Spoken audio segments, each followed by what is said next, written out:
todas. Mi nombre es Anderson Souza, soy brasileño, soy participante del rol de 2019. Les doy las bienvenidas a todos que se están conectando con nosotros ahora mañanita. Sean todos muy bienvenidos a nuestro día martes del Latido Latino 2020. Y en el día de hoy ya empezamos con las rutinas de conexión y ahora pasamos para las comunidades de aprendizaje. Pero antes de empezarnos con las comunidades de aprendizaje, tenemos algunas cosas que decirles. Una palabrita antes es con respecto a la traducción de subtitulada, para que podamos llevar nuestro contenido a todos nuestros participantes. Nuestra sesión irá acompañada de subtítulos en tiempo real para el evento. Serán capturados automáticamente a todo lo que hablarán los ponentes en esta sesión. Estos subtítulos serán generados por el software de la startup brasileña Skylar, transcribiendo de lo que estamos hablando y traduciendo para que puedas recibir todo en forma de subtítulo. Tienes la opción de usar los subtítulos.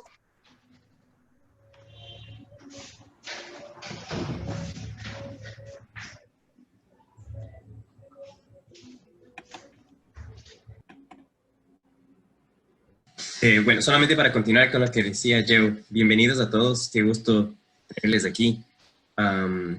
La presentación, sobre todo para toda nuestra audiencia desde Brasil, puede estar habilitada en portugués. Entonces, lo único que les pedimos es que aprieten el botón de Closed Caption que debe estar en la base de su Zoom y eso les permitirá tener la traducción a portugués. Vamos a esperar solamente un ratito porque veo que gente aún se sigue sumando e incluso mientras recuperamos a Joe, que él tiene una parte específica de la presentación para hacer la introducción del evento.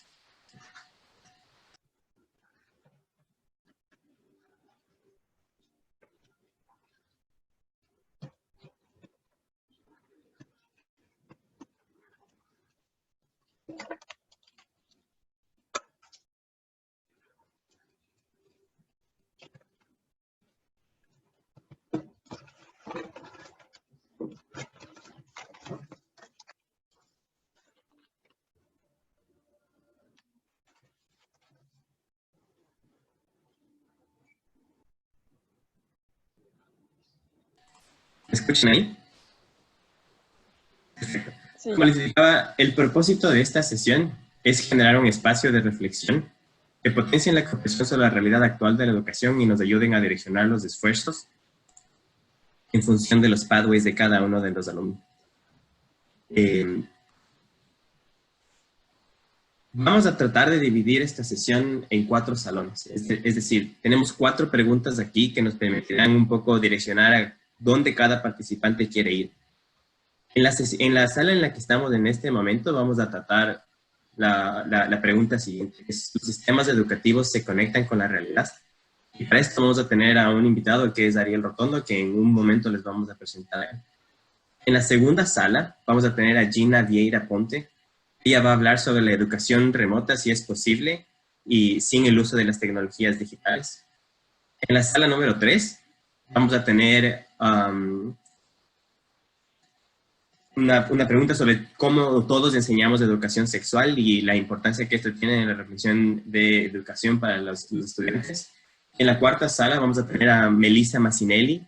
¿Cuáles son los desafíos y oportunidades para sostener las trayectorias escolares de nuestros estudiantes? Esta sesión va a tener una duración de 1 hora y media. Entonces, en esta etapa de introducción queremos únicamente estar seguros de que entiendan cómo va a facilitar y cómo va a funcionar cada sala. Ahora veo que Geo ya está aquí, entonces vamos a darle la oportunidad de que pueda terminar de hacer. ¿Ya nos escuchas? Escucho, perdón. Se apagó todo acá. No te preocupes. Les estaba explicando únicamente a todos cómo va a funcionar las salas. Les expliqué un poco también el objetivo de la sesión. Y ahí ya llegaste tú. Entonces te paso a que tú termines el proceso de introducción. Ok. Y entonces ya has explicado sobre estas salas que van a ocurrir hoy. Ok. Entonces acá estamos, perdón por todo se apagó acá. Vamos a tener 4 salas. Estas salas serán disponibilizadas, sus links en el chat.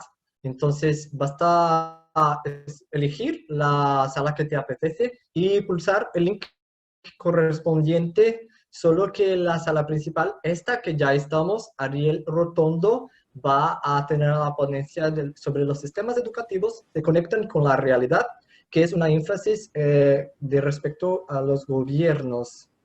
Además de esta sala tendremos también la ponente brasileña Gina Vieira Ponte, con la sala 2 hablando sobre la educación remota. ¿Será que es posible, aunque sea sin el uso de las tecnologías digitales?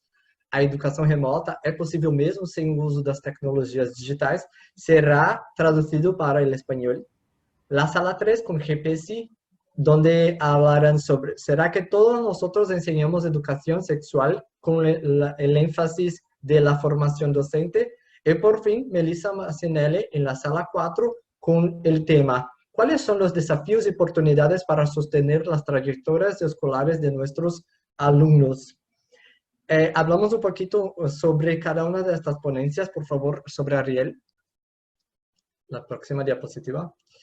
Entonces, en esta sala será un espacio para entender los sistemas educativos, conocer cuáles son las claves para producir profundas transformaciones en su interior, que impulse el desarrollo hacia sociedades mejores a partir de las herramientas que la escuela necesita para acercar al Estado y las familias. La próxima sala de Gina, tengo un compañero acá que les presento.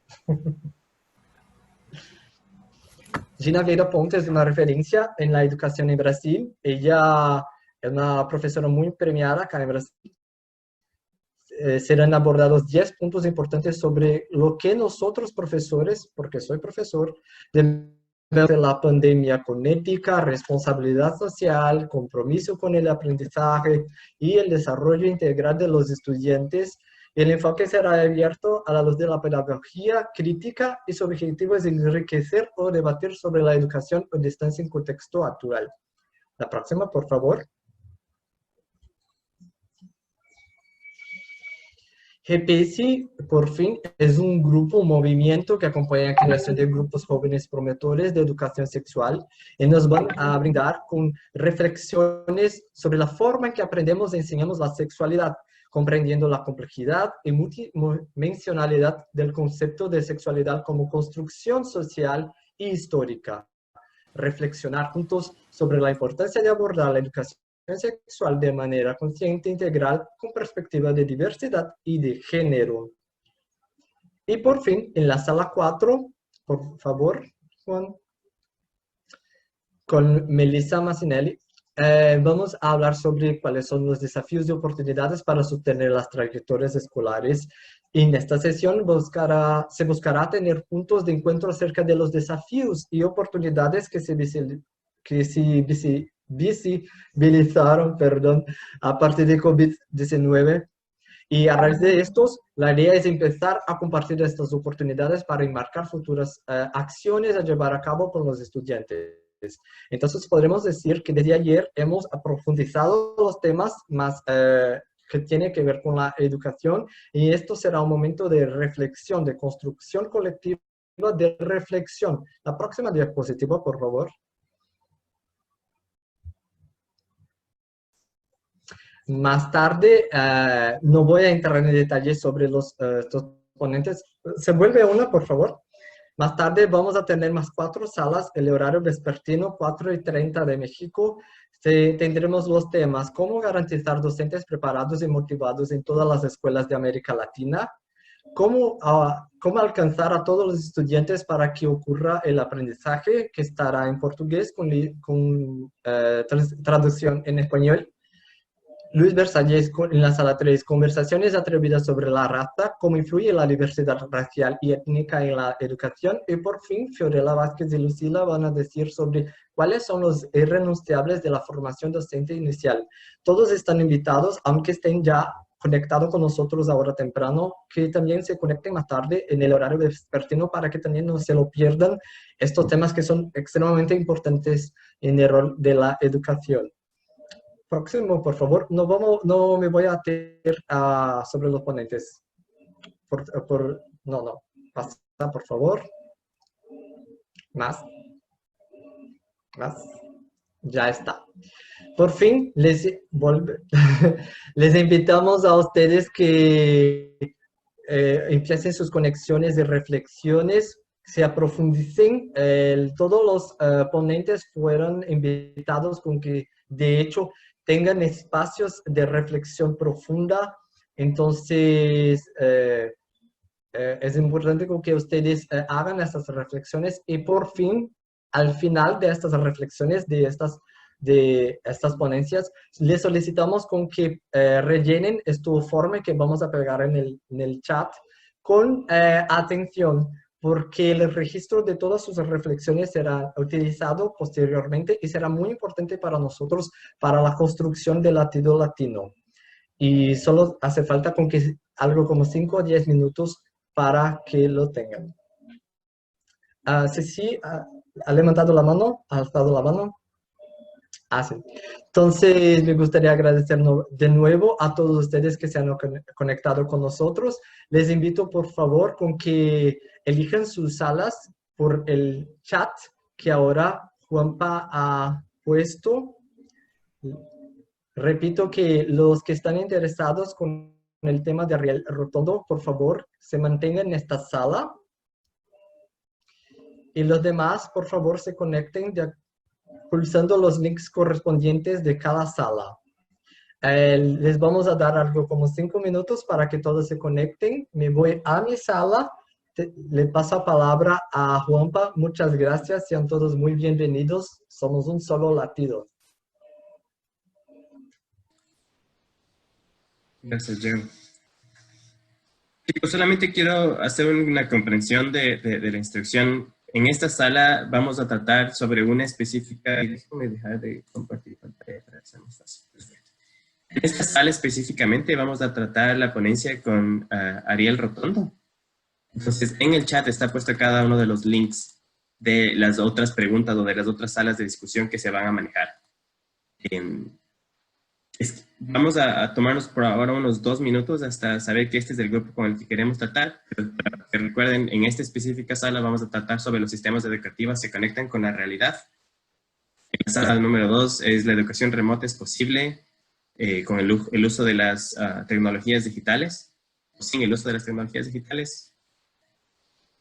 En la sala 3 es todos enseñamos educación sexual. En la sala 4, ¿cuáles son los desafíos y oportunidades para sostener las trayectorias escolares de nuestros estudiantes? Este es el grupo con el que vamos a trabajar. Una vez más, les quiero recordar que el closed caption para las personas que no hablen español está habilitado. Solamente tienen que habilitarlo en la base inferior de la plataforma de Zoom. Y quiero dar la bienvenida a Ariel Rotondo. Él es de Argentina. Ariel es brevemente una pequeña bio para presentarlo. Es rector del Instituto Superior Particular Incorporado, número 9073, José Manuel Estrada de Santa Teresa, en la provincia de Santa Fe. Es técnico superior en Administración de Empresas, iniciado en Educación en el 2001, pragmático y autodidacta. Es consultor especialista en gestión del cambio de escuelas. Ariel, quiero darte la bienvenida. Muchísimas gracias por estar con nosotros en este espacio. Y te paso para que tú puedas continuar con el proceso de reflexión con nuestro grupo. Muchas gracias, Juan Pablo. Bueno, muchas gracias también a todos los participantes de este aula.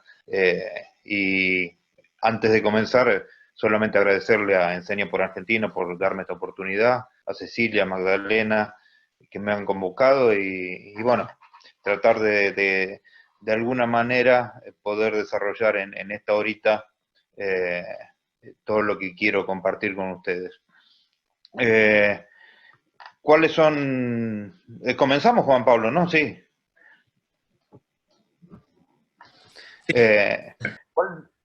¿Cuáles son los objetivos de este momento? Tal como lo han presentado, primero entender los sistemas educativos, conocer cuáles son las claves para producir transformaciones dentro de esos sistemas, con el motivo de crear mejores sociedades y fundamentalmente entender qué es lo que necesita la escuela para acercar a los estados y a las familias. ¿Cómo vamos a trabajar en este momento? Vamos a, de alguna manera, usar una brújula para poder administrar sus intervenciones.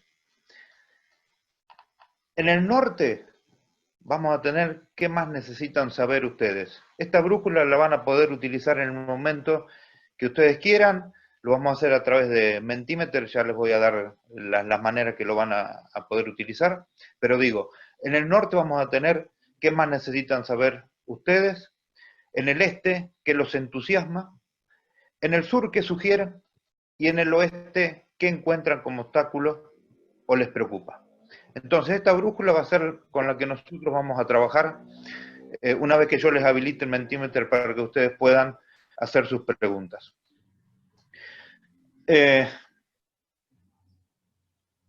Vamos ya casi a comenzar trabajando con estas participaciones.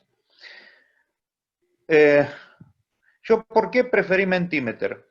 Primero porque nos permite una conexión mucho más participativa, que todos puedan de alguna manera estar conectados con esta presentación.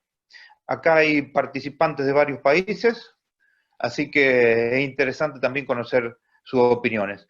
Lo primero que quiero que ustedes participen es, en realidad, bueno, acá les doy un ratitito para que entren a menti.com y ahí tienen el código, así pueden participar. 16 33 56 1. Ya tienen habilitada la primera participación. Ustedes me dirán, Juan Pablo, Margot, que son, si van a participar también, espero. Ya estamos adentro. Perdón que te interrumpa, Ariel, y una sugerencia para todos los chicos que están en esta sala. Ariel tiene la presentación en su background, entonces les sugiero que hagan pin en el video de él para que puedan verlo en pantalla grande. Caso contrario, si lo tienen visto como una cuadrícula, lo van a ver muy chiquito. Entonces, mejor hagan pin y tengan a la plataforma Zoom como Speaker View para que puedan ver mejor. Continúa. Gracias, Juan Pablo. Lo iba a decir y me olvidé. Bueno, si tienen ya entraron a Menti y pueden ver las opciones, ustedes ven que hay 4 opciones. A ver qué es lo que piensan ustedes sobre si están conectados con la realidad o no. Ahí van a ver en la pantalla también cómo van apareciendo sus participaciones.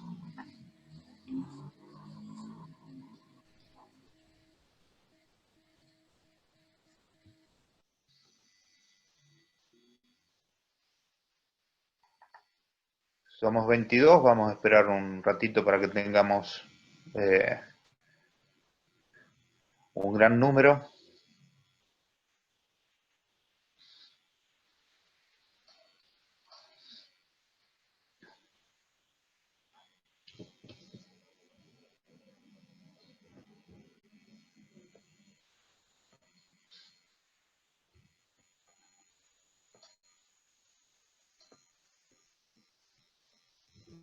Esperamos 3 o 4 más.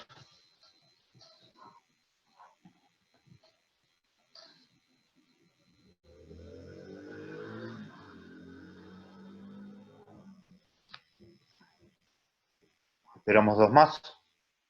1, 2, bien. Mientras ustedes, vamos a tenerlo ahí. A ver, ¿piensan ustedes que los sistemas educativos están conectados con la realidad? Bueno, no nos hemos equivocado mucho en elegir esta pregunta, porque realmente en la práctica sí, el que está en color rosa es el menor indicador, así que lo que vemos que muchas veces en la teoría están muy conectados, pero en la práctica sucede todo lo contrario, y bueno, también tiene un gran, en rojo tiene un gran indicador, así que, bueno, esto en principio es preocupante. Los sistemas educativos podemos casi afirmar, y desde varios países hispanohablantes, y bueno, y también de Brasil y Portugal, si hay participantes, vemos que no están demasiado conectados con lo que es la realidad. Entonces, ¿qué es lo que vamos a desarrollar acá? Intentaremos de alguna manera empezar a trabajar en el concepto de modelo para el aprendizaje. El concepto de este modelo para el aprendizaje está pensado desde el punto de vista de que mientras más cercano se encuentra el sistema educativo, menos flexible será. Y mientras más cercanos se encuentran los proyectos institucionales de las escuelas, de los colegios, mucho más flexible será. Entonces, aquí hay un concepto fundamental. Si no existe en una escuela, en un colegio, en una institución educativa, un modelo para el aprendizaje, el sistema y el proyecto institucional se convierten en la misma cosa, y en este sentido lo que pierde es flexibilidad. Entonces, esta pérdida de flexibilidad lo que hace es alejar a los sistemas educativos de los estudiantes y las familias, y precisamente estas son las consecuencias en los sistemas educativos que en este momento nos están preocupando especialmente. Bueno, yo puedo hablar de la Argentina, donde estamos en un momento muy, muy delicado en cuanto a educación, pero creo que está pasando en casi todos los países, mucho más en este momento de pandemia, en donde se han acentuado estos problemas y se han exteriorizado. ¿De qué tipo de modelos quiero hablar? Nosotros por ahí estamos acostumbrados a escuchar hablar de modelos educativos centrados en el estudiante, centrados en los contenidos, algunos modelos educativos que tienen que ver con la tecnología. Yo quiero profundizar mucho más el concepto de modelo, y quiero hablar en primer lugar de modelos autónomos. ¿Qué son los modelos autónomos? No son modelos disruptivos, no son modelos que intentan salir del sistema, sino que son modelos que están dentro del sistema, que no rompen esa relación y que ponen en práctica modelos de enseñanza y aprendizaje que fluctúan entre lo que es el sistema educativo y la puesta en práctica, el proyecto institucional. También de modelos integrales, como les dije. Hay algunos modelos, hoy se habla muchísimo del modelo ABP, el aprendizaje basado en proyectos, se habla mucho de evaluación por rúbricas, se habla mucho de la intervención de la tecnología, pero por lo general no se habla de modelos integrales, que integran todas las dimensiones del sistema educativo, en lo pedagógico curricular, en lo organizacional administrativo, en lo comunitario. Entonces, vamos a hablar de modelos integrales. Y también vamos a hablar principalmente de modelos empíricos, aplicados en la realidad, maduros, que están en proceso de evaluación permanente, no son modelos teóricos. ¿Qué quiero decir con esto? Que esta experiencia que yo les voy a contar fue llevada a la práctica, está siendo llevada a la práctica y está siendo evaluada. Entonces, ¿cuáles van a ser nuestros puntos de partida en todo esto? Primero, entender de qué estamos hablando, y vamos a desarrollar 2 o 3 conceptos que me parecen muy importantes para entender la necesidad de crear estos modelos para el aprendizaje. Primero, pensar precisamente en qué se trata, de qué se trata, qué significa un modelo.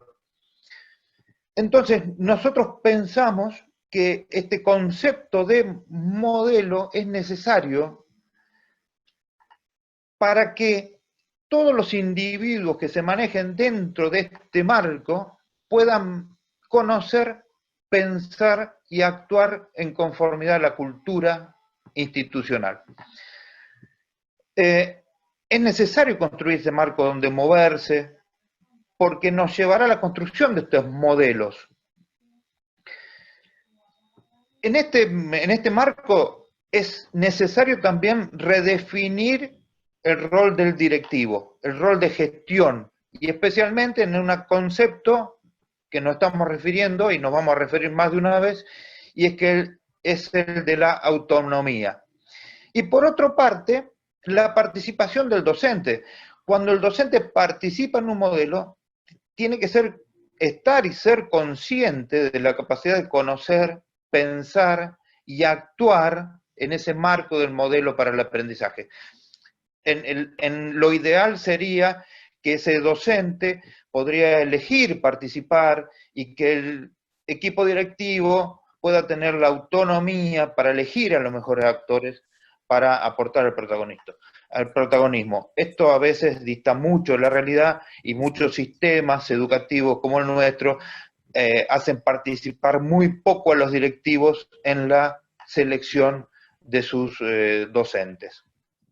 El segundo punto que es también muy importante es el concepto de obligatoriedad. En casi todos los países del mundo ya la educación, especialmente la educación secundaria, ya está ingresando en este ámbito de la obligatoriedad desde los primeros días de vida hasta terminar la educación media, casi es obligatoria. Pero tenemos que, de alguna manera, distinguir entre lo que es educación obligatoria y lo que es aprendizaje obligatorio.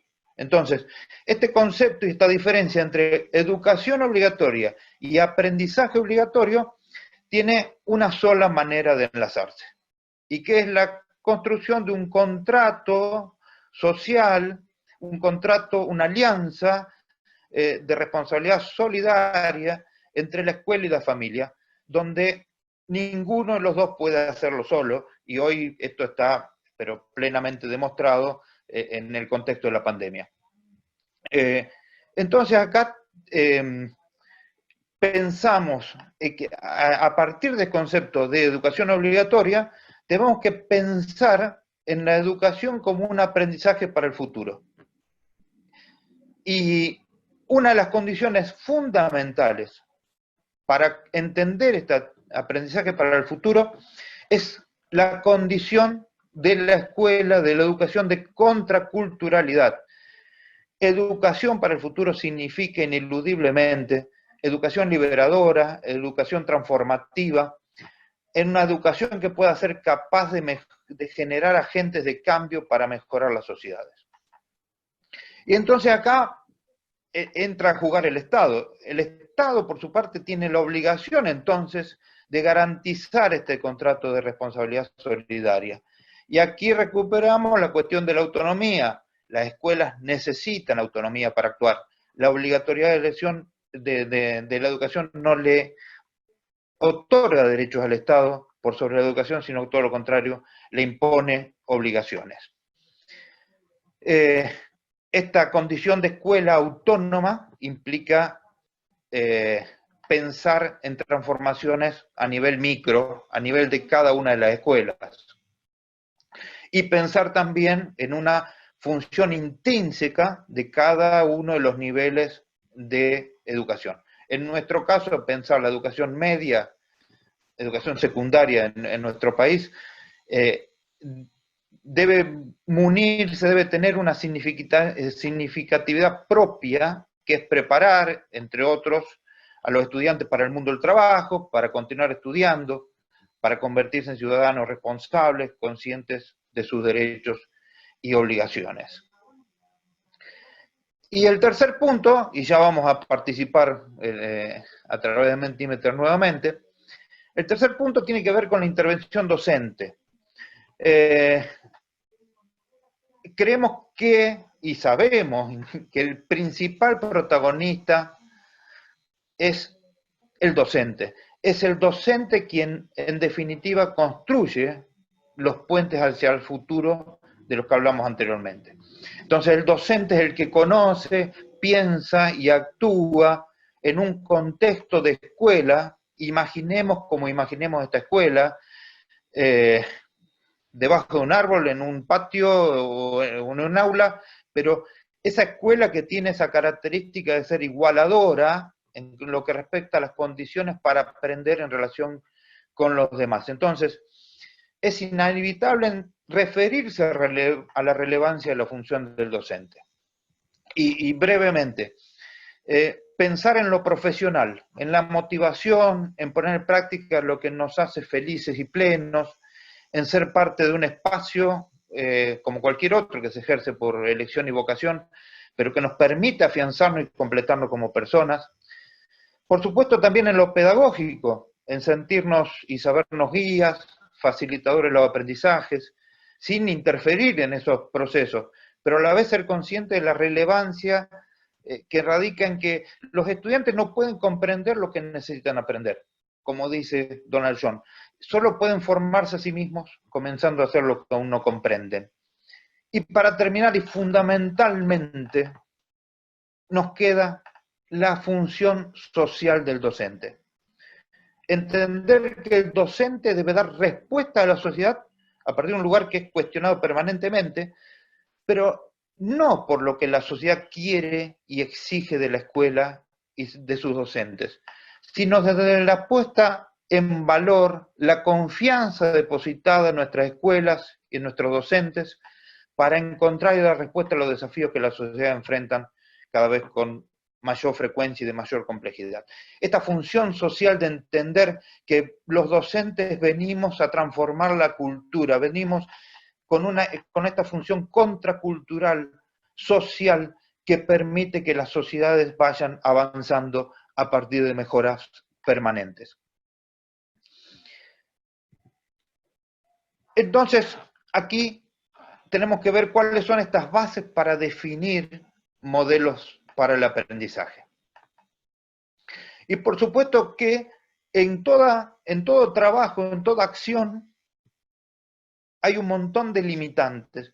Y el principal limitante para construir modelos para el aprendizaje es precisamente el sistema educativo. Los sistemas educativos son los principales limitantes. Pero antes quiero decir algo. Si nosotros queremos transformar la educación, queremos transformar nuestras prácticas, primero tenemos que tener en cuenta que no basta con tener ideas geniales, sino que hay que llevarlas a cabo. Así de simple y complejo es el proceso de transformación. Es llevarlas a cabo más allá de lo que nosotros podamos, en todo caso, acertar o errar en ese proceso.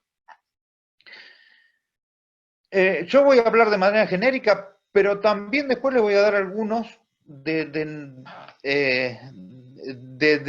indicadores de lo que hicimos en nuestro colegio, para que ustedes tengan en cuenta los tiempos especialmente y los procesos para llevar a cabo estos cambios.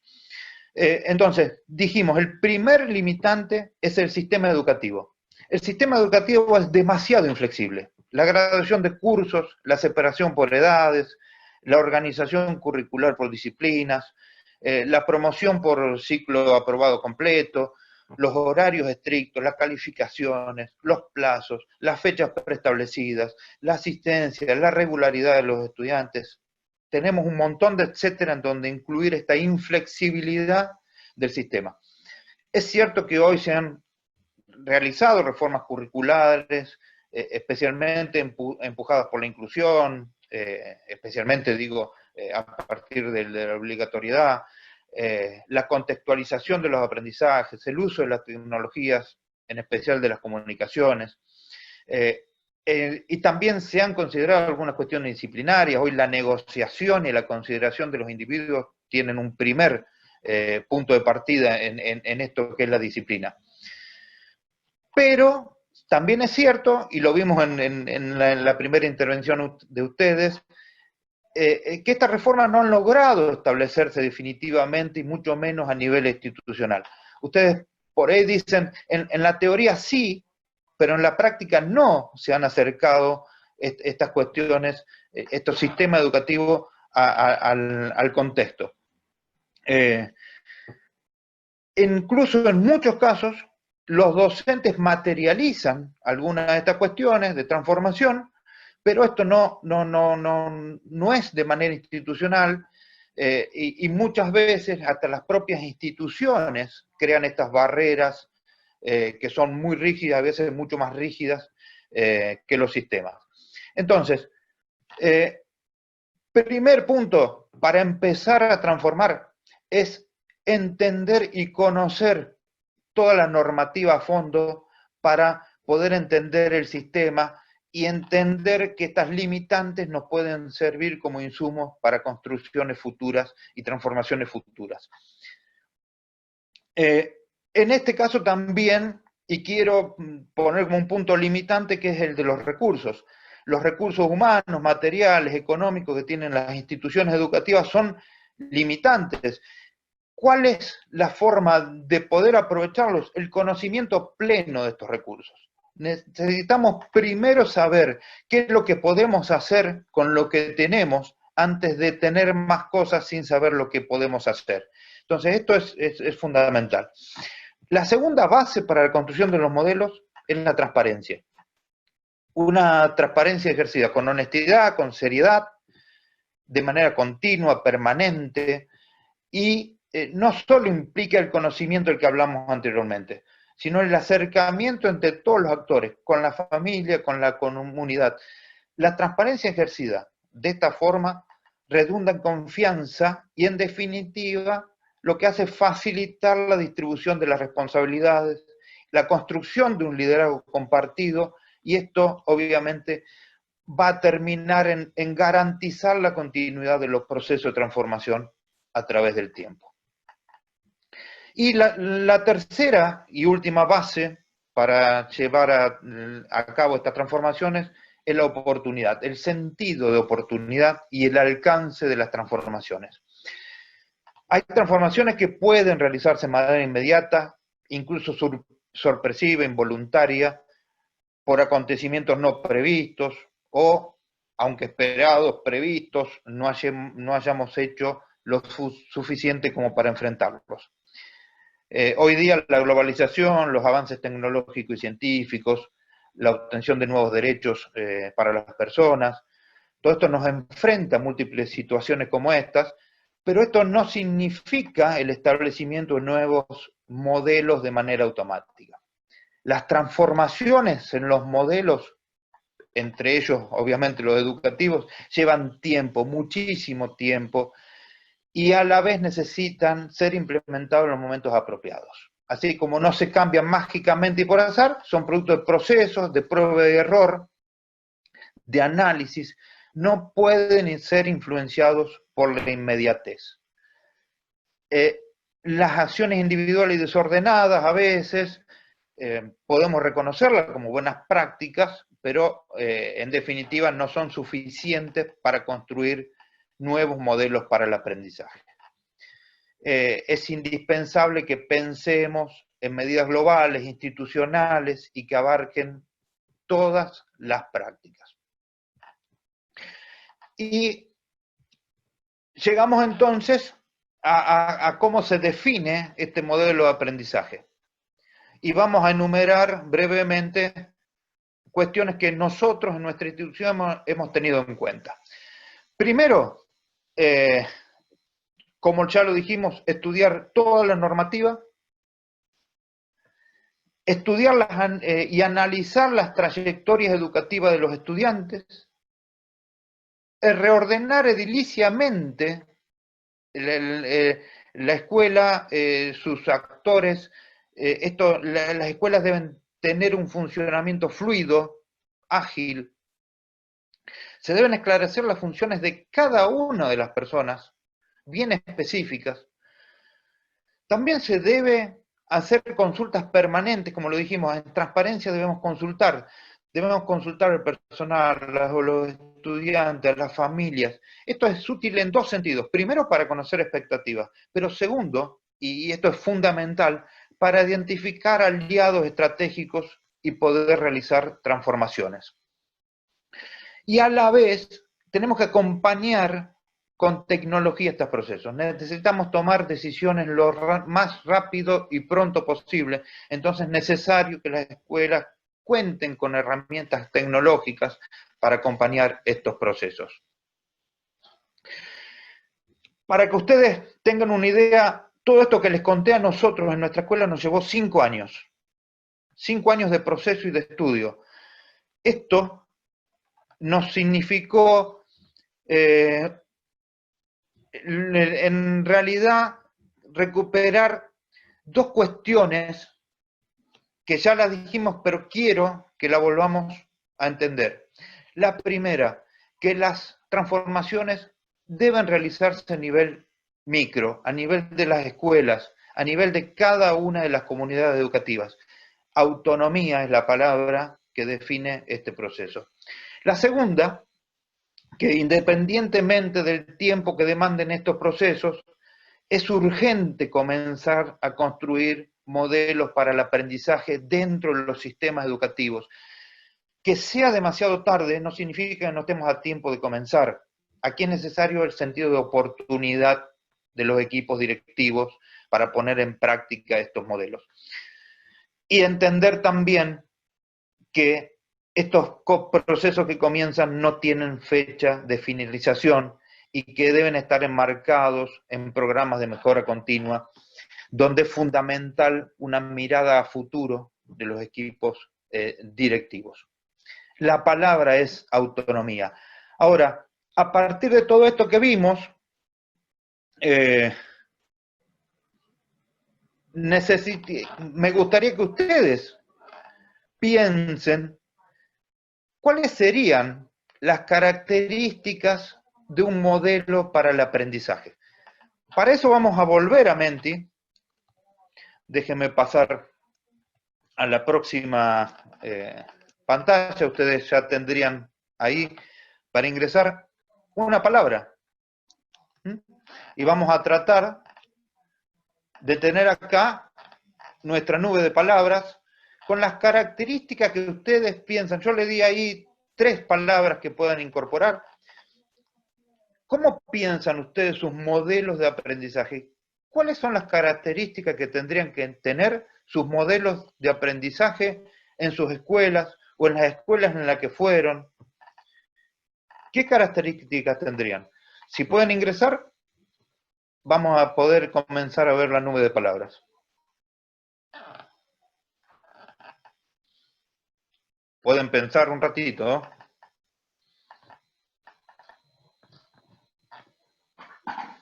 Diverso y contextual, hermosas palabras. Participativos. Inclusivos. Menudas palabras están eligiendo. Reflexivos, prácticos, autónomos. Menudo desafío. Creativo. La palabra inclusivo en primer lugar. Dinámicos, flexibles, inclusivos. Creativos creció también un poquito más. Inclusivo, flexible. Autónomo, contextualizado, integral. Herramientas para la vida. Socioemocional.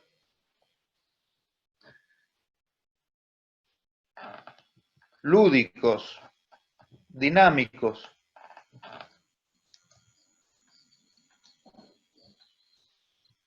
La verdad, como digo, menudas palabras para construir un modelo para el aprendizaje. Yo ya les voy a habilitar la instancia de preguntas de Mentimeter. Yo creo que estamos, ya han participado 13 personas y creo que es representativo de lo que ustedes piensan sobre qué características deben tener los modelos de aprendizaje. Ya les voy a pasar para que ustedes puedan hacer preguntas durante todo lo que resta de la presentación. y mientras me voy preparando aquí para continuar. Miren ustedes cómo pensamos nosotros nuestro modelo para el aprendizaje. Miren qué palabras. Inclusivo, colaborativo, flexible, centrado en el docente y enfocado en el estudiante.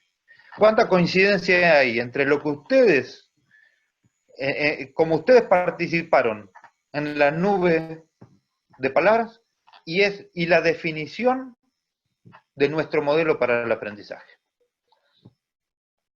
Inclusivo en todo sentido, principalmente en la empatía, en el respeto por los tiempos y las condiciones para el aprendizaje, en un sistema administrativo, pedagógico, comunicacional más amplio, más abierto.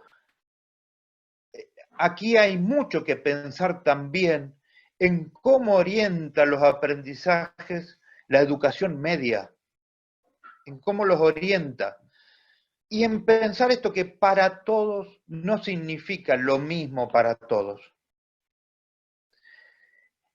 Colaborativo en su construcción, en su ejecución, en su evaluación, un modelo colectivo de trabajo en equipo, de aprendizaje entre pares.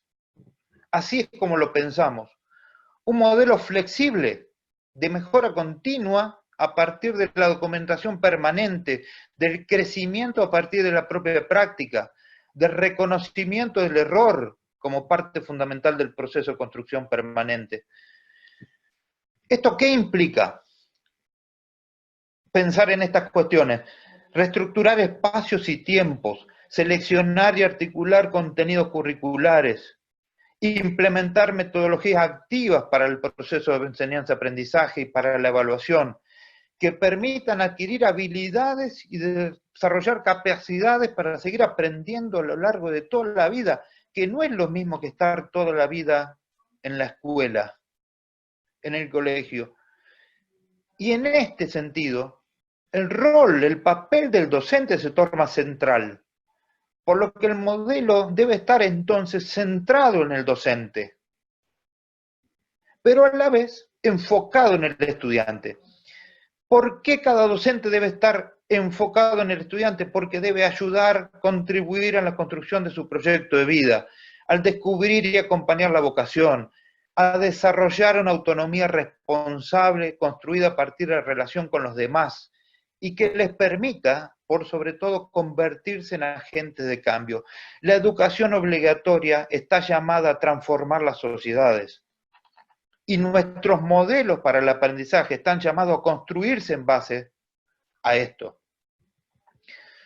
Esto implica, y también lo dice en la nube de palabras, seleccionar contenidos basados en los intereses de los estudiantes, especialmente en las necesidades, porque si vienen a cambiar la sociedad, tiene que estar basado en sus necesidades.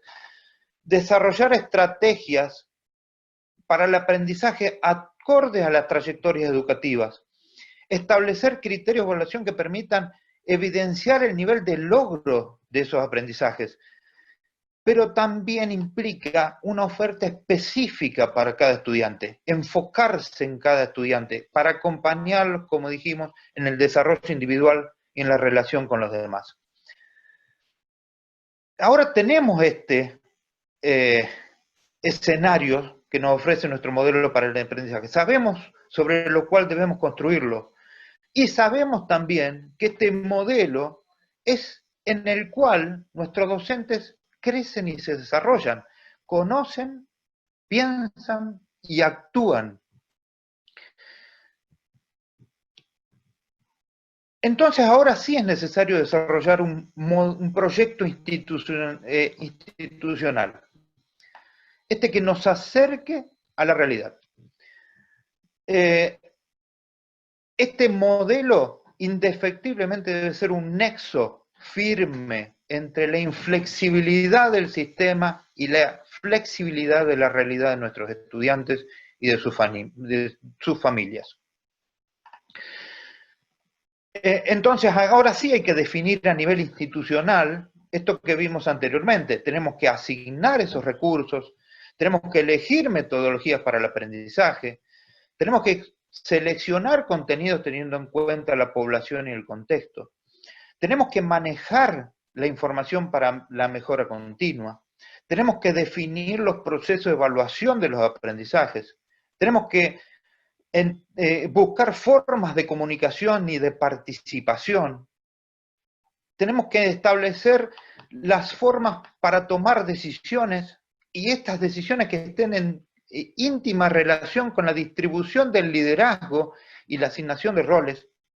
Y a la vez, no menos importante, es establecer procesos de formación continua y también en el recambio del personal. Entonces, en nuestra práctica vamos a poner énfasis en 3 de estos aspectos y lo que hemos llevado a cabo en nuestro proyecto institucional. Para que entiendan, lo anterior nos llevó 5 años. Esto, la selección de contenidos, la relevancia de la función docente y la evaluación de los aprendizajes nos llevaron otros 5 años más. Este proceso de transformación en nuestro colegio se inició en 2010 y va a terminar este año caótico 2020. Recuerdan que tienen ustedes la pantalla de Menti como para incorporar a partir de la brújula, se las voy a volver a mostrar, esta brújula en donde podemos orientar nuestras participaciones, qué más necesitan saber de todo esto, qué les entusiasma, qué sugieren y qué encuentran como obstáculo o qué les preocupa. Yo ahora les voy a contar cómo nosotros pensamos estos cambios a nivel institucional. A partir de un modelo que nos enmarca, primero pensamos en cómo modificar nuestros contenidos y para eso desarrollamos un método que nosotros denominamos método BEAN, en donde BEAN significa los contenidos básicos, son los contenidos que según obviamente su nivel de complejidad nos permiten seguir aprendiendo otros contenidos, los contenidos importantes, que son los relacionados con el contexto, el interés, la actualidad, y los necesarios, que están íntimamente relacionados con el proyecto de vida y la vocación de los estudiantes. Cada docente, ¿qué hace? Según su disciplina, selecciona y categoriza los contenidos en 4 espacios. Nosotros trabajamos con 4 materias en todos los años de escolaridad. Esas materias se enmarcan en espacios para el aprendizaje activo y tienen estas denominaciones. La primera materia es nuestra identidad, la segunda nuestro cuerpo, la tercera nuestro lugar, la cuarta administro nuestro hogar, nuestro negocio y nuestra empresa. Estos son, bajo temáticas comunes, nuestros escenarios para el aprendizaje. Estos escenarios están conformados por varios docentes, varias materias, y se desarrollan a través de diferentes disciplinas. Estos espacios son obligatorios y graduados. Para cada curso existen estos espacios, las materias que lo incluyen y los docentes que lo incluyen. Pero también hay otros espacios opcionales, electivos, no graduados, denominados espacios para la potenciación de los aprendizajes, en donde tenemos talleres intensivos para el acompañamiento de la vocación. Allí se desarrollan temáticas como el derecho, la matemática, la física, la química, la contabilidad. Son electivos, recordemos. Espacios para la participación, la innovación y la creatividad. Se realizan experimentos científicos, se desarrollan clases de teatro, fotografía, ajedrez.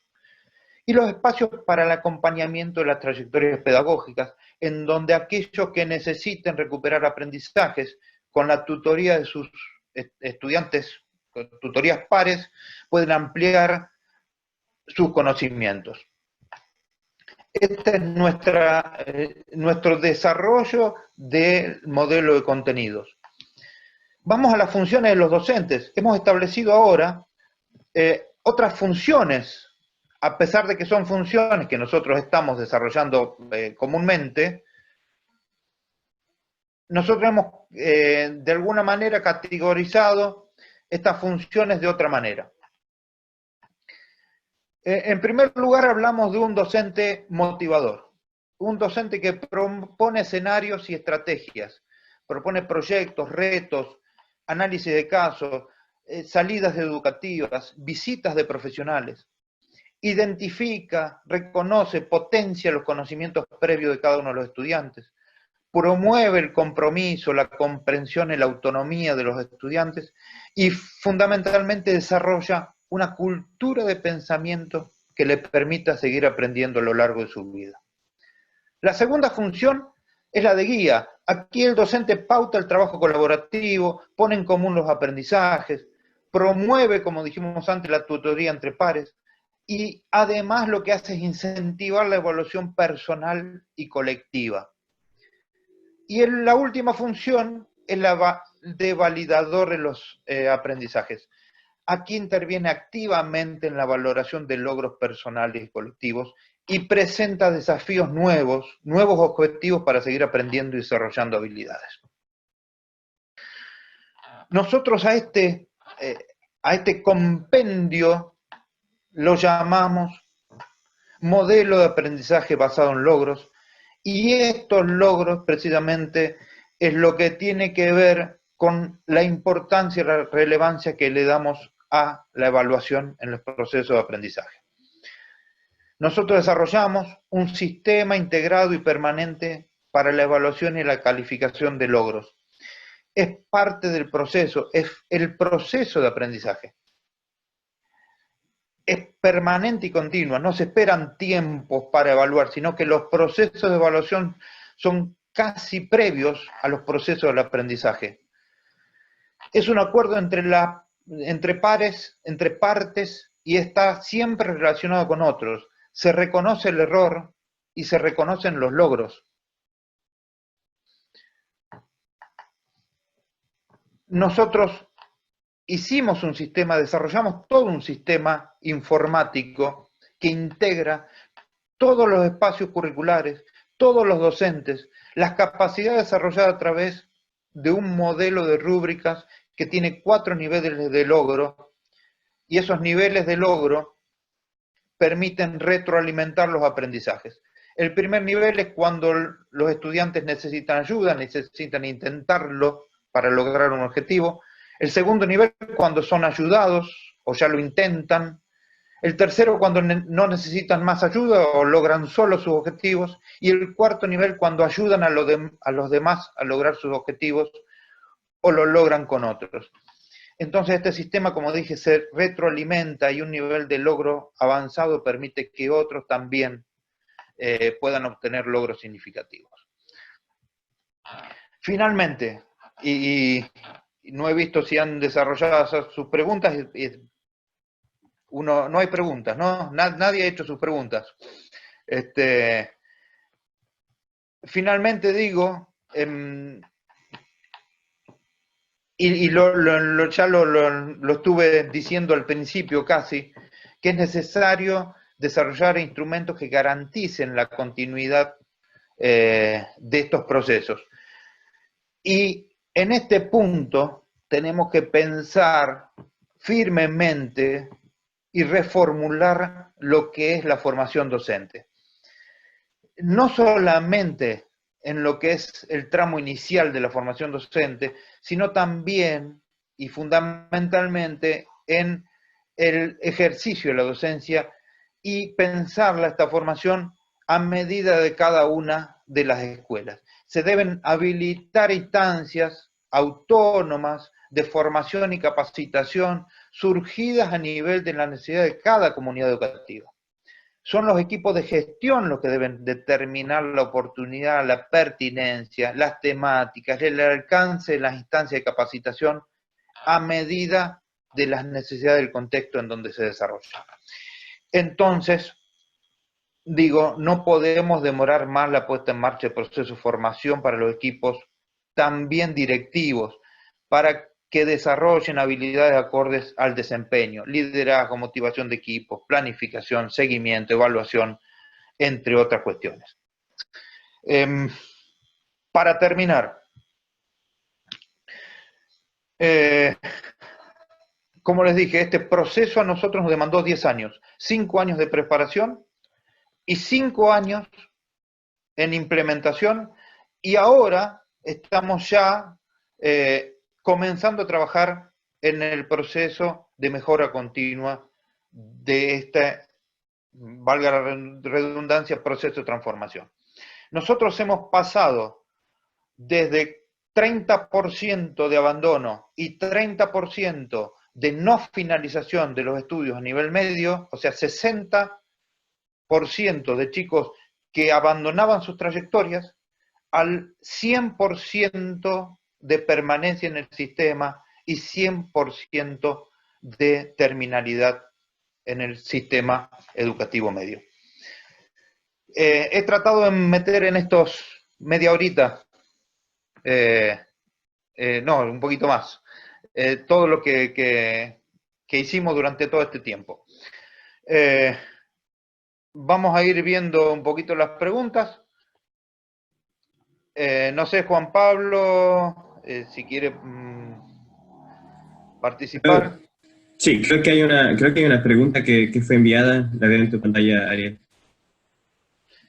Sí, la pregunta es, ¿cuál fue la respuesta del equipo? Bueno, la están viendo, y cómo se adaptaron si hubo resistencia. En primer lugar, tenemos que pensar que todos los procesos de transformación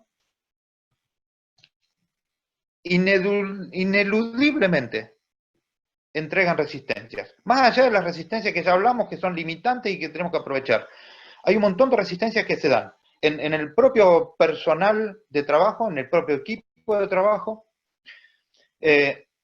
También se dan en las familias, porque la educación no deja hoy de tener una gran resistencia, que es su componente tradicional, de ser una educación tradicional. Y lo estamos viendo hoy en la vuelta a clases en aquellos países en donde se muestran cómo se vuelve a clases. Y por lo general tenemos escenarios de salones con menos chicos, más distanciamiento, pero uno detrás de otro, con un docente al frente y bien distanciado. Entonces, el modelo de aprendizaje tradicional sigue siendo muy fuerte, y el exitismo también, en el resultado, especialmente al paso a la universidad, y quienes han pasado en la universidad, también es un componente muy fuerte. Entonces, estas resistencias no solamente se dan en el ámbito familiar, sino en entender y en empezar a transformar esta ideología, si se quiere, que tenemos los docentes, en pensar que nosotros somos los responsables de que los estudiantes puedan ser exitosos, puedan acceder a la universidad, puedan ser alguien algún día en su vida.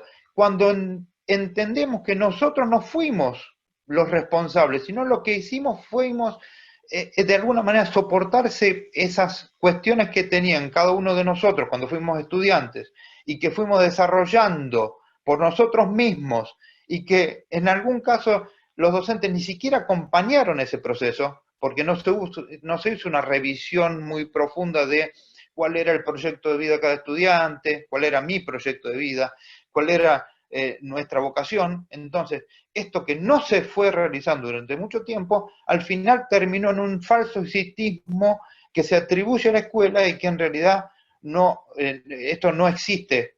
No existe. El sistema educativo no fue responsable de la realidad que se produjo, y sí fue a veces el irresponsable de que muchos de los estudiantes no hayan terminado su educación normal en el tiempo y en la forma en que se desarrolla. Entonces, este proceso de adaptación, ¿cómo se produce? Con empatía. Nosotros tenemos que, los directores de escuela, tenemos que comenzar a generar empatía, no con las familias, no con los estudiantes, sino con las familias, con los estudiantes y con los docentes. Tenemos que empezar a ponernos en los lugares que nos corresponde, empezar a ponernos los zapatos de todos, para empezar a construir una comunidad de transformación. es necesario crear, digo, estos modelos de aprendizaje para que la comunidad se mueva dentro de eso y se desarrolle dentro de ese marco. Es fundamental que podamos conocer, pensar y actuar y tener la libertad y la autonomía de hacerlo en ese marco educativo y de aprendizaje.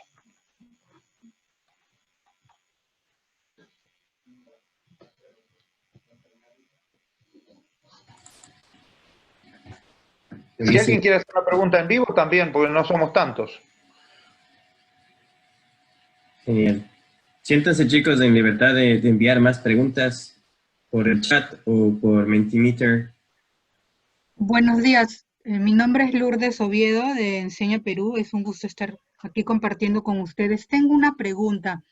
¿La escuela de la que usted nos habla es una escuela privada, es una escuela estatal?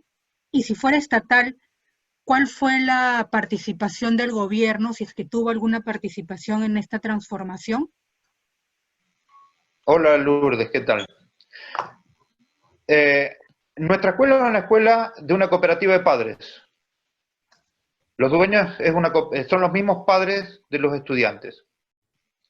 O sea, la intervención del Estado en la Argentina en las escuelas privadas es la misma que en las escuelas oficiales, no sé cómo será en cada uno de sus países, pero bueno, existe una misma ley que abarca los objetivos de todos los países. Nosotros, de todas las escuelas. En nuestro caso, es una escuela cuyo desafío fue mucho más difícil, porque es la única escuela de la comunidad. Y es una escuela que tiene ya 65 años de historia. Tenía 55 en el momento que comenzamos a hacer estas transformaciones. Eso significa que tenía un componente cultural muy fuerte. Y además era la única oferta. Pero además teníamos un gran porcentaje de los estudiantes que se iban a otras localidades, que iban a otras escuelas de otras localidades, porque, bueno, no elegían nuestra escuela. Hoy hemos logrado que el 100% de los chicos de nuestra comunidad vayan a esta escuela, que el 100% terminen la escolaridad, que ninguno de ellos abandone su trayectoria educativa. Pero esto, repito, fue a través de muchas resistencias, pero entender esto, que por eso yo lo quería resaltar en una de las primeras partes de la exposición, de entender la función social del docente. Nosotros estamos más allá de que para responder las necesidades directas de la comunidad. Nosotros no podemos estar solamente pensando en ese punto. Nosotros tenemos que estar pensando en nuestra función de transformadores de la sociedad, de mejorar los lugares en los que estamos. Las escuelas están llamadas a transformar la realidad. Entonces, esto es lo que a nosotros también nos mueve a enfrentar todas estas, de alguna manera, limitantes, como le llamo yo, pero también se transforman en algún punto en oportunidades para comenzar a trabajar desde allí. O sea, comenzar a trabajar de las limitantes de los sistemas educativos, comenzar a trabajar de las limitantes de los recursos y comenzar a trabajar a partir de la cultura de la escuela, esta cultura que tienen los docentes, las instituciones mismas que no se sabe dónde está, pero existe, y comenzar a trabajar a partir de eso. La labor del equipo directivo en este punto es fundamental. ¿Por qué? Porque fundamentalmente los estados no tienen el acercamiento micro a la realidad de las escuelas. No existe, y bueno, y ustedes lo dijeron al principio, casi todas las respuestas fueron que en la teoría sí están cerca del sistema o que no están cerca del sistema, o sea, la sociedad está cerca del sistema en muy pocos casos. Entonces esto creo que es fundamental, pero digo, es necesario crear este punto de nexo entre el sistema educativo y el proyecto institucional, que es un espacio en donde los docentes y todos se mueven y se desarrollan. Digo, y lo repito muchas veces, conocen, piensan y actúan con autonomía. No sé si Muchas respondí. gracias. Sí, claro, muchas gracias. Gracias, Lourdes, por esa pregunta. Ariel, me parece que hay un par de preguntas más en A el ver, Mentimeter. veo. Sí, sí, varias más.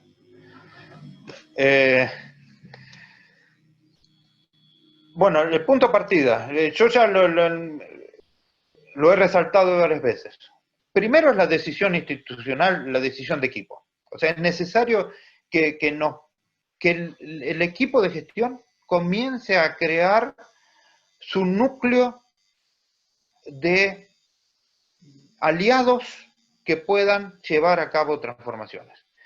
No todos los docentes, no todas las familias y no todos los estudiantes van a estar de acuerdo con los procesos de transformación. ¿Por qué? Porque esto significa pasar de un estado de seguridad, aunque a veces criticada, a un estado que no es ni seguridad ni inseguridad, es un estado que no conocemos. Entonces, todos los procesos de transformación significan saltos al vacío. Entonces, es necesario tener en el equipo directivo aliados que piensen más allá de ese objetivo, más allá de ese destino. Necesitamos pensar y crear fuentes que van hacia el futuro. Por eso digo, no es fácil enfrentar modelos como ustedes dijeron en la nube de palabras, que sean flexibles, que sean inclusivos, que sean colaborativos, y que además sean también pedagógicos, que signifiquen un aprendizaje para el futuro. Entonces, todas estas cuestiones necesitan que se constituyan en punto de partida. No es nada, no existe este punto de partida. Es un instante y es un sentido de oportunidad. Es cuándo es el momento de enfrentar estos cambios. Pueden pasar muchos años, en nuestro caso pasaron 5. Entonces, llega ese momento en que necesitamos tener ese punto de partida, pero el punto de partida tiene que ser hecho en colaboración, tiene que ser hecho con aliados, con personas que tengan no el mismo pensamiento, sino el mismo objetivo de transformar permanentemente los procesos de aprendizaje. Entonces, este es el punto de partida. Y el segundo punto de partida, como digo, es conocer la normativa en profundidad, porque necesitamos emprender cambios profundos y en el momento no podemos esperar presentar proyectos para que lo aprueben o no lo aprueben, sino que tenemos que conocer la normativa para actuar dentro del sistema educativo. No tenemos que salir del sistema educativo. Tenemos que actuar dentro del sistema. Y el otro, que también les digo que es muy importante, es conocer los recursos, saber en dónde estamos. Si nosotros pedimos, vamos a dar un ejemplo burdo, pero pedimos una computadora y no sabemos para qué usarla, la computadora va a ser un adorno dentro de nuestra escuela. Si pedimos implementos de educación física, nuestros docentes de educación física, lo único que hacen es jugar al fútbol, jugar al vóley, entonces, obviamente, ¿para qué queremos tener tantos implementos de educación física? Entonces, conocer los recursos significa aprovecharlos al máximo. Conocer el sistema educativo significa aprovecharlos al máximo. Y conocer nuestros aliados estratégicos para los cambios significa también aprovecharlos al máximo. A ver, ¿cómo fue la respuesta a la comunidad estudiantil? Variada. También dentro de los estudiantes es necesario identificar líderes y aliados. Es muy importante que los estudiantes, a través de sus organizaciones, si tienen centro de estudiantes, y establecer normas de participación permanente. En nuestro caso, nuestras reuniones de docentes, de personal, se realizan con el centro de estudiantes y delegados de curso. Todas las reuniones docentes se realizan con el centro de estudiantes y delegados de curso. Cuando se toman decisiones a nivel de personal, esto significa un traspaso de inquietudes y de percepciones.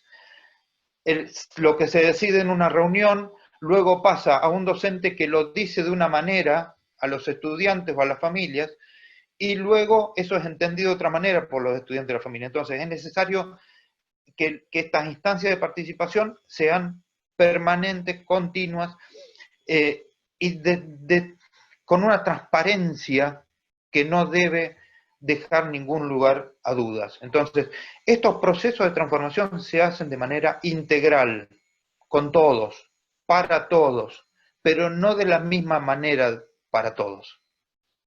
Se hace con todos y para todos, pero no de la misma manera para todos. Encuestas, reuniones en donde podemos charlar sobre varios temas, son todas cuestiones que hacen que la respuesta de la comunidad no sea esperada, sino que sea el mismo instante en donde se puede desarrollar. Obviamente que luego siempre hay muchas cuestiones que ir revisando, porque en la práctica después se producen otras cuestiones y las respuestas de la comunidad van variando. En un principio, la mayoría de los cambios eran vistos como, si se quiere, descabellados, una locura. Con el tiempo y viendo los resultados y viendo la firmeza con lo que se trabajaba y la seriedad con la que se trabajaba, nuestra experiencia fue fortaleciéndose. Ustedes pueden, ahí tienen mis redes, pueden ver mis redes y también la de nuestra escuela y van a ver muchas de las repercusiones que ha tenido nuestro modelo de aprendizaje, especialmente en los medios nacionales.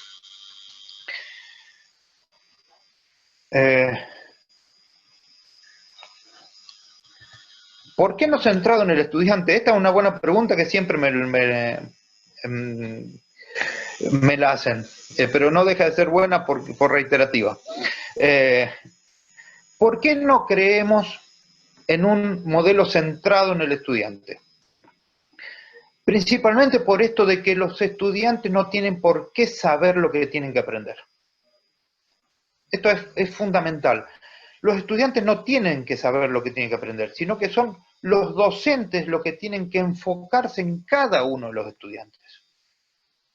Tienen que enfocarse, y los docentes son los que tienen que plantearle objetivos, plantearle desafíos a los estudiantes. ¿Para qué? Para descubrir cuál es su vocación, para que empiecen ellos a construir su proyecto de vida, para que ese enfoque en los estudiantes les permita hacerles entender que ellos son responsables de los cambios que se produzcan en el futuro, que ellos van a empezar a incursionar en un espacio en donde van a convertirse en responsables socialmente de las cosas que hagan.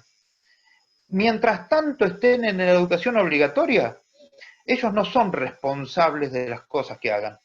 Ellos pueden participar en actividades socioculturales, campañas, experiencias, pero no van a ser responsables. ¿Cuándo van a empezar a ser responsables? Cuando salgan de la educación obligatoria y comiencen a hacer que sus acciones tengan repercusiones sobre los demás. Entonces, es necesario preparar este espacio. ¿Y cómo se prepara? En que cada docente, todos los docentes se enfoquen en cada uno de los estudiantes. A mí me gusta mucho decir esto de que cada estudiante es una escuela, por eso está enfocado.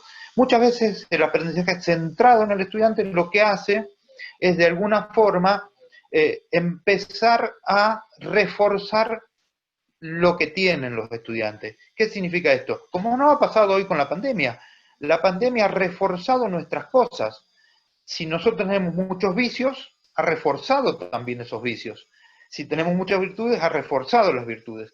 Entonces, el centro en el estudiante, para nosotros, no sé si tenemos la verdad, pero nuestro modelo de aprendizaje está basado en esto, el centro en el estudiante muchas veces lo que hace es reforzar cuestiones que no siempre son las que en el futuro le van a servir para poder desenvolverse socialmente. Entonces, este es nuestro pensamiento. De todas maneras, esto no quita que otros modelos de aprendizaje centrados en el estudiante, incluso modelos de aprendizaje centrados en los contenidos, en los conocimientos, también sean exitosos en otros tiempos, en otros lugares, en otros espacios.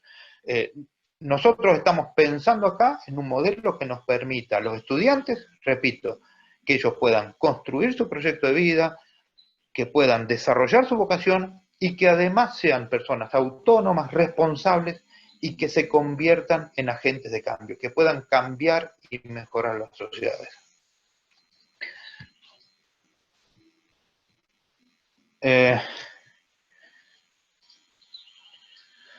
Sí, bueno, esta también es una pregunta. En nuestro colegio se trabaja permanentemente en equipo. La pregunta dice, ¿en el modelo que cuentas hay instancias específicas de trabajo colaborativo entre docentes? Es permanente. Nuestros tiempos están compartidos permanentemente. Los docentes incluso trabajan más de uno en aulas. Al haber redefinido los tiempos del colegio, hemos podido hacer que trabajen más de un docente por aula. Nuestro sistema informático desarrollado por nosotros mismos permite la colaboración en la elaboración de lo que son las estrategias para la enseñanza, el aprendizaje. Nuestras rúbricas de evaluación son consensuadas por todos los docentes. Este proceso es el que nos llevó estos 5 años. Hemos documentado día por día qué es lo que el docente quería que los estudiantes aprendan, cómo lo iba a hacer, qué iba a evaluar y cómo había sido el resultado. Y durante 5 años documentamos todo esto y lo seguimos documentando para poder tener una comunicación permanente. Pero no solamente lo hicimos así, sino que además lo compartimos con los estudiantes. Nuestro sistema es totalmente transparente y las intervenciones de los docentes la pueden ver las familias en sus casas. Esto es, para nosotros la transparencia es un pilar fundamental porque permite, lo que les digo, el liderazgo distribuido entre todos los actores y esto hace que cada vez que se produzcan cambios, estos cambios se produzcan con fuerza, de manera casi, digamos, institucional y continua.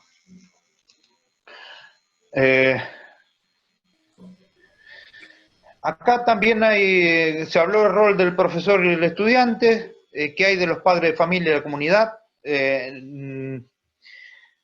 Acá es fundamental también pensar, está muy ligado con el concepto de transparencia y cómo se comunican las cuestiones. En la Argentina, no sé cómo serán los demás países, se convoca normalmente una escuela tradicional en algún momento del año, especialmente cuando se entregan los boletines, se convoca a los padres de familias para hacer alguna reunión informativa sobre el avance de los estudiantes, en donde van todos. Nosotros hemos implementado un sistema de comunicación permanente. Entonces, esto tiene que ver con lo que yo les hablaba de, ¿existe obligatoriedad de la educación? Porque lo determina el Estado a través de la normativa. Bárbaro, hasta ahí llega el sistema. ¿Existe obligatoriedad de los aprendizajes? Cuando la familia y la escuela se involucran en una alianza para este aprendizaje. Entonces, no puede haber alianza si no existe transparencia en la comunicación. Entonces, solamente la comunicación permanente de todos los procesos de enseñanza-aprendizaje permiten la corresponsabilidad de la familia y la escuela para el aprendizaje de los estudiantes. Entonces, ¿de qué manera se hace esta, se involucra la familia? Es brindando la información permanente de los procesos del aprendizaje. ¿Cómo han sido evaluados? Incluso, bueno, el proceso de evaluación prevé, a partir del año que viene o el próximo, es que en este proceso muchas de las familias puedan estar presentes.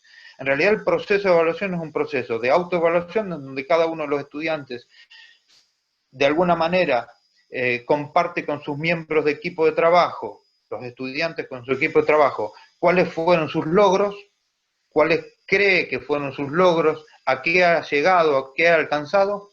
Los compañeros de equipo opinan sobre sus logros y el docente valida estos aprendizajes. De ahí surge la evaluación de cada uno de los espacios curriculares. Es un proceso también que lo hace el sistema informático. Este proceso es transparente para las familias. Esto puede ser consultado permanentemente. Todos los días las familias pueden conocer lo que hacen sus hijos en el colegio. Entonces, esta es la manera de participación de las familias en este proceso. Y última que tengo aquí, bueno, ya la habrá realizado Lourdes porque es la misma de Lourdes. Marvox, no sé si... Te agradezco muchísimo, Ariel, y a todos por enviar sus preguntas. Sé que son las 11 de la mañana y, bueno, acá donde yo estoy son las 11 de la mañana y quiero ser respetuoso también del tiempo. Así que, primero que nada, agradecerte, Ariel, por tu sesión. Es claro que han sido 5 años de muchísimo aprendizaje, reflexión, de colección de data, me imagino, y creo que tiene una conexión sumamente fuerte también pensando en todos los alumni de nuestra región que aspiran en algún momento a generar cambios institucionales o que aspiran tal vez a tener una posición de liderazgo educativo. Hay mucha, yo diría, conexión y muchísimo aprendizaje ahí, así que te agradezco muchísimo por todo. A todos ustedes, chicos, gracias también por enviarnos sus preguntas. Estoy en este momento enviándoles por el chat es un Google Forms, una forma en donde ustedes pueden llenarla y como que anotar un poco las reflexiones que les deja esta sesión. Este es un insumo que les va a servir a ustedes porque al final de completarla pueden como que recopilar o pedirles que se les envíe sus respuestas, pero también nos va a servir de feedback para saber cómo esta sesión ayudó a que ustedes empujen esas reflexiones. Con eso les dejo libres y si es que pueden, por favor, les invito a que se conecten en la sesión de la tarde, que también conversaremos acerca de otras preguntas que seguramente detonarán varias reflexiones en nosotros. Ariel, nuevamente, muchísimas gracias y a todos ustedes, chicos, por su tiempo. Les agradezco mucho.